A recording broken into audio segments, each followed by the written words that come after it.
Elle s'appelait Léa, 26 ans, charmante et en parfaite santé. Et non, elle n'est pas morte du Covid. Non, un de ces froids matins de février, elle s'est juste jetée dans le vide, car on a fermé son restaurant. Chers amis, je sais que vous avez un cœur qui bat, je sais que vous avez une âme, même si vous l'avez oubliée.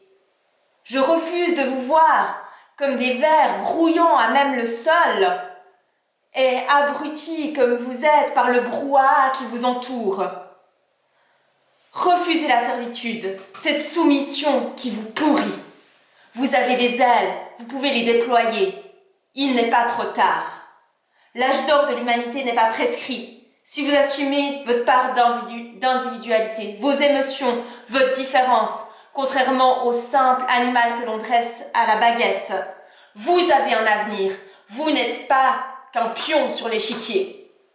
Vous n'êtes pas une fourmi qui a dans son ADN le devoir de travailler pour une communauté. Vous n'êtes pas un robot à simple but utilitaire. Vous êtes bien plus que cela, et vous n'avez pas le droit de vous résigner à être réduit à cela. C'est pour cela que je suis tant en colère. On tente de nous manipuler et nous réduire au rang d'objets. On sacrifie les nouvelles générations sous prétexte de sauver quelques individus dans les anciennes. On inverse le cours naturel de la vie. On renverse l'équilibre. On bannit la prise de risque. On met en avant la lâcheté par la crainte, la culpabilité et le mensonge. Pire, mes amis, on vous ignore. Nos autorités ont-ils une fois seulement consulté le peuple pour des questions aussi importantes que celles liées au Covid? C'est le droit à l'autodétermination des peuples. Nos autorités n'ont aucun droit d'œuvrer dans l'ombre. Non, nous ne voulons pas un simple changement de valeur. Nous vivons actuellement une perte de valeur. La plupart des politiques persistent dans leurs erreurs. Pourquoi, me direz-vous? Il y a deux raisons très simples.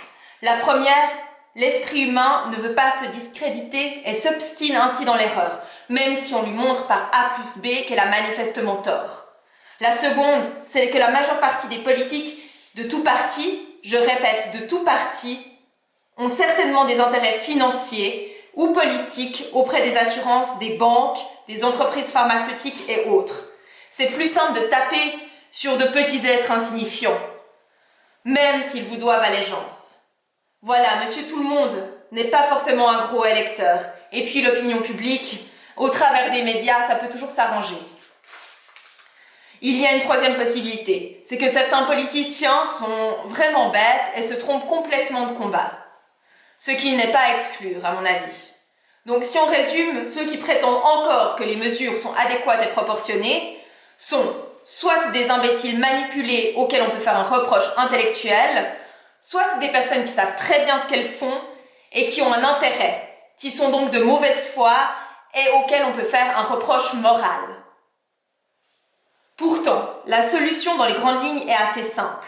Arrêtons de taper sur les individus et entreprenons des réformes au fond de notre système santé. Ça fait des années que celui-ci va mal. Vous rendez-vous compte que l'on vote sur l'interdiction de la femme musulmane de dissimuler son visage, alors que franchement, mais quand les 3/4 des individus doivent dissimuler actuellement leur visage avec un masque, et qu'on ne vote jamais sur le Covid et les réformes santé. Il y a un référendum qu'à moitié utile pour le mois de juin. Mais en fait, c'est assez symptomatique de notre société.